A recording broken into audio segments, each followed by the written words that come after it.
Recent டேஸில் பார்த்தீங்கன்னா நிறைய பேர் ஒர்க் பண்ணுற ஃப்ரெண்ட்ஸ் எப்படின்னா ஒரு 45, 48, ஈவன் early 50, 51 இந்த ஸ்டேஜில் நிறைய பேருக்கு வந்து ஹார்ட் அட்டாக்கில் இறந்து போகிறாங்க. ஸோ என்னென்னு பார்த்தோம்னா, சில பேர் பார்த்தா ஹெல்த்தியாக இருக்காங்க, ஹெல்த்தியாக இல்லை, ட்ரிங்க்ஸ் பண்ணுறாங்க, ஸ்மோக் பண்ணுறாங்க. சில பேர் பார்த்திங்கன்னா பக்காவாக பாடி மெயின்டைன் பண்ணுறாங்க, ப்ராப்பர் எக்ஸசைசிங், ஜிம்மு, சைக்கிளிங் இதெல்லாம் போயிருக்கிறாங்க. அவங்களுக்குமே இந்த விஷயங்கள்லாம் நடக்குது. அப்போ தான் வந்து நாங்கள் பேசிக்கிட்டு இருந்தோம். அப்போ ஒரு ஹார்ட் வந்து ஹெவியாகிறது 2 முக்கியமான விஷயம். ஒன்று வந்து சேட் நியூஸு, இன்னொன்று ஹாப்பி நியூஸுமே. சம்டைம்ஸ் பார்த்திங்கன்னா ஒரு எதிர்பாராத ஒரு சக்ஸஸ், எதிர்பாராத ஒரு ஃபினான்ஷியல் க்ரோத், அதையுமே நம்ம ஹார்ட் வந்து ரொம்ப ஹார்டாக தான் எடுத்துக்க முடியும். சில பேர் அதை கிராஸ் பண்ண முடியாது. அதே மாதிரி ஒரு கஷ்டம், ஒரு துரோகம், ஒரு ஃபெயிலியர் எல்லாத்தையுமே ஹார்ட் எடுத்துக்க கஷ்டம்தான். ஸோ இதை எப்படி ஓவர் கம் பண்ணுறது?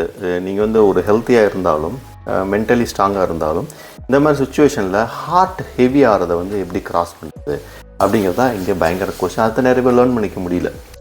அப்போ நாங்கள் பேசிக்கிட்டு இருந்தோம். அப்போ என்ன ஒரு அவுட்கம் வருது அப்படின்னா, when you are into this like a heavy hearted situation, sadness-ஓ happiness-ஓ, you have to be in the ground. அந்த ரொம்ப இம்மீடியட்டாக ஒரு சக்ஸஸ் வருது, ஒரு ஃபெயிலியர் வருது, ஒரு சேட் நியூஸு, ஒரு மணி வருதுன்னா அதன் மேல் கவனத்தை செலுத்தாமல் ரொம்ப ஃப்ளாட்டாக கிரவுண்டில் இருந்துட்டு, கிரவுண்ட் இந்த சென்ஸ் நீங்கள் எங்கேருந்து ஆரிஞ்சு வந்தீங்க, இதுக்கு முன்னாடி எப்படி இருந்தீங்க அப்படிங்கிற உங்கள் பாஸ்ட்டை நீங்கள் நிறைய நினச்சி பார்த்துட்டே இருந்தீங்கன்னா ஈஸியாக இதுலேருந்து கிராஸ் பண்ணி போகலாம். ஈவன் சேட் நியூஸ் வந்தாலும் ஹாப்பி நியூஸ் வந்தாலும் சரி, அதை எடுத்து ப்ராசஸ் பண்ணும்போது தான் அந்த ஹார்ட் ஹெவியாகி பயங்கர அட்டாக்கு, திடீர்னு கார்டியாக் அரெஸ்ட்லாம் சொல்கிறாங்க இல்லையா, அதெல்லாம் நடக்குதுன்னு நாங்கள் பேசிக்கிட்டோம். அதான் just I wanted to share. ஒரு அபரிமிதமான புகழ், பணம், சந்தோஷம் அதுவும் டேஞ்சர்.